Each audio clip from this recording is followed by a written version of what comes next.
I don't know how to put music or graphics or effects on there, so still working on that. But welcome to the first episode of my podcast. So, since this is the first episode, I want to be introducing a segment called You Never Forget the First.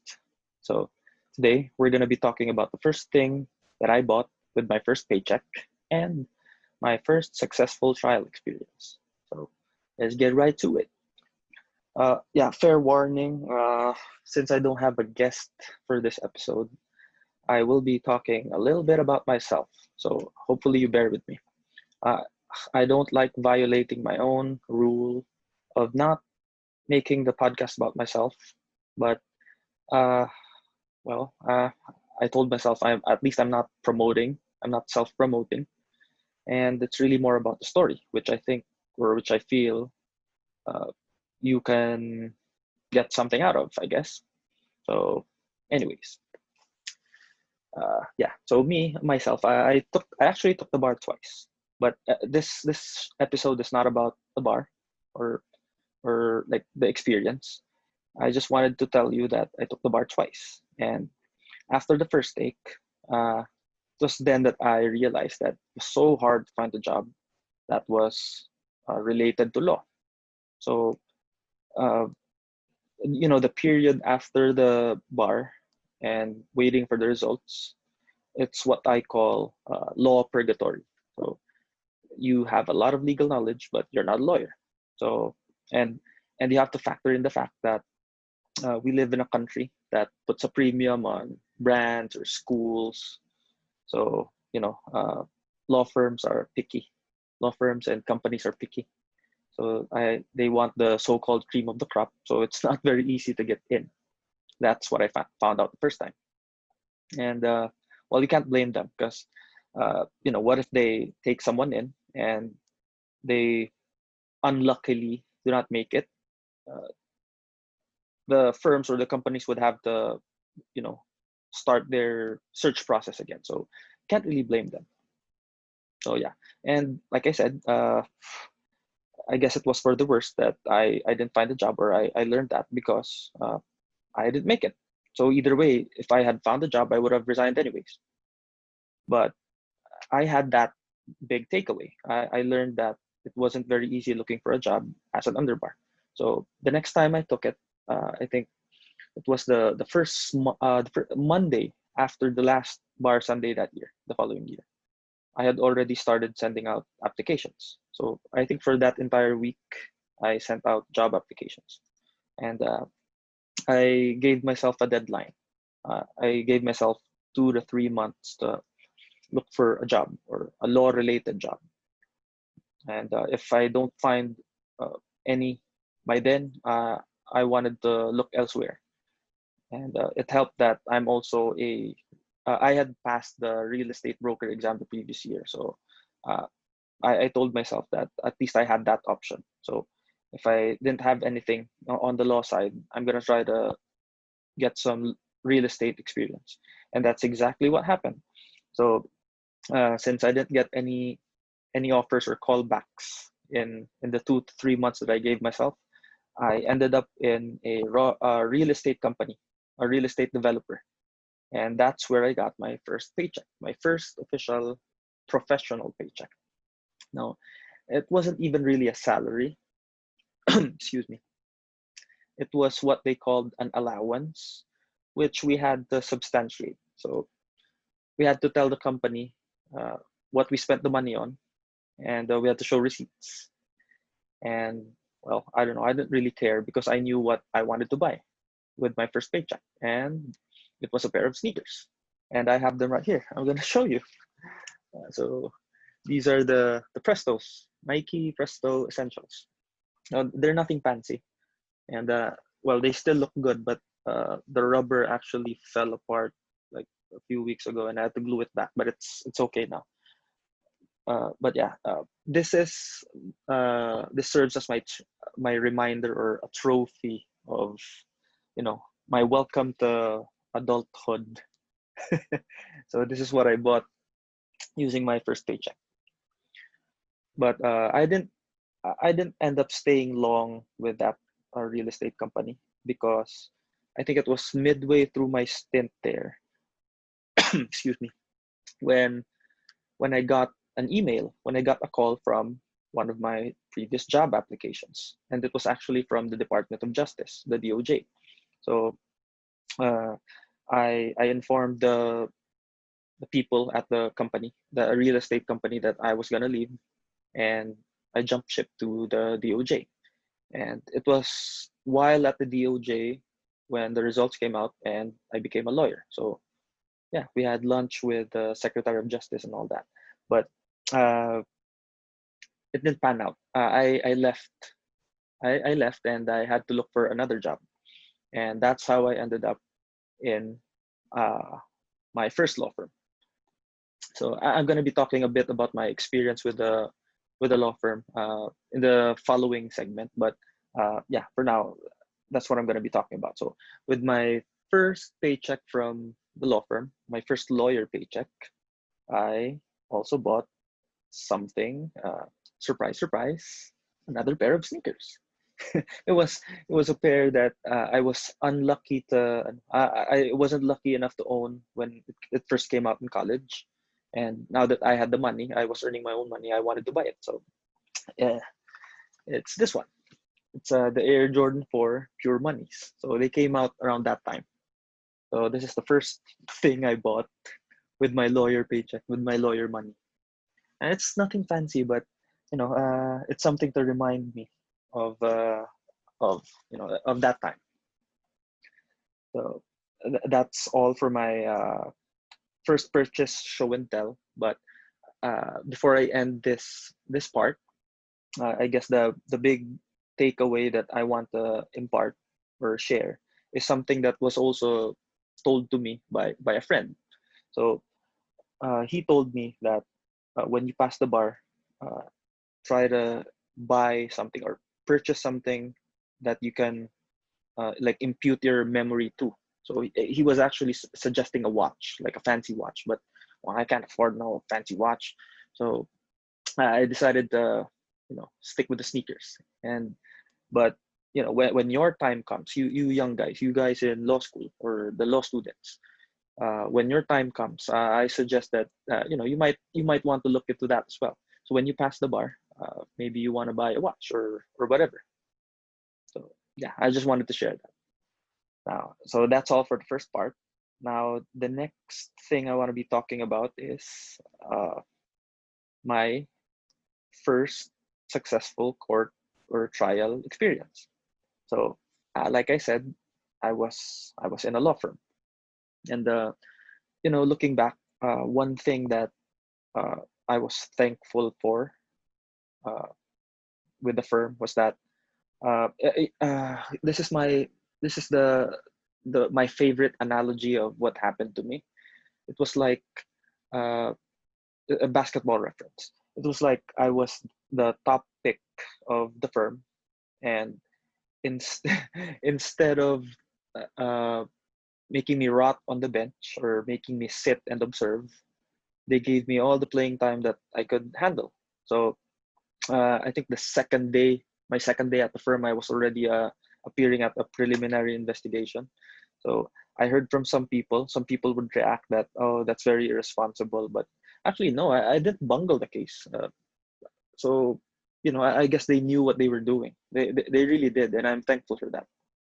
So, uh, like, I think now I'm going to start talking about the first successful court experience. So, I think it was like a few weeks. I was barely a few weeks into the firm when a client walked in, and the client already had a subpoena issued uh, against him. So he was being made to appear at the arraignment and pretrial. This involved a road rage case, actually.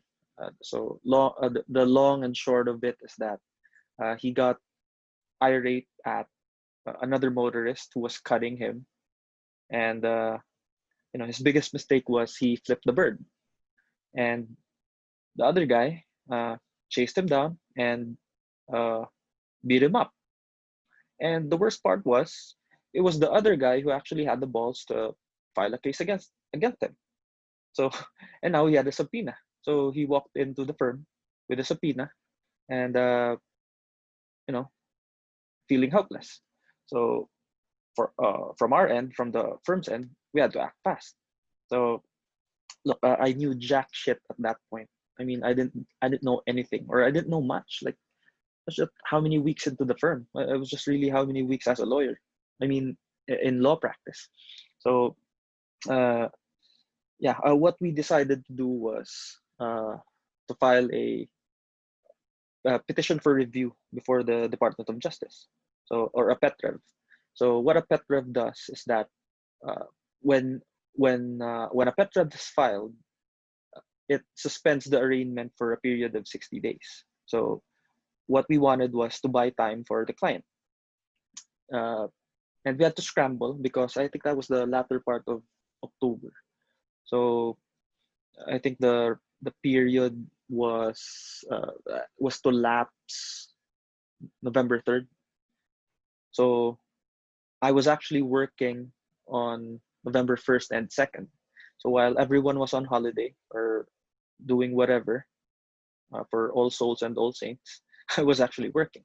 Although I didn't really mind because I was still like a sponge. I was absorbing everything. I just wanted to learn, and so I was working on the holiday, and we pulled it off. So on the November trial date, uh, we manifested that we had filed a pet rev with the DOJ, and the court had no choice but to suspend the arraignment for 60 days. So the next trial date was set for January, and it bought enough peace of mind for the client, and he was happy about it. Uh, Happy enough that for Christmas he actually sent me a gift, and I have it right here. He sent me Japanese whiskey. So it's almost out. Uh, there's some left over, but yeah, this is this is what he sent. This is the first gift I got from a client uh, for Christmas. So fast forward to January, uh, to the next trial date. So there was an arraignment, uh, and I actually scored like a semi-win over the opposing counsel because I was a newbie lawyer, and he was in practice for how many years? I mean, he was an older guy, but he he failed to secure an authority to prosecute because actually this was our client also filed his own suit against the other party. So it was a consolidated case where we both needed authorities to prosecute. I secured mine, but the older guy did not, and the judge actually like berated him for that.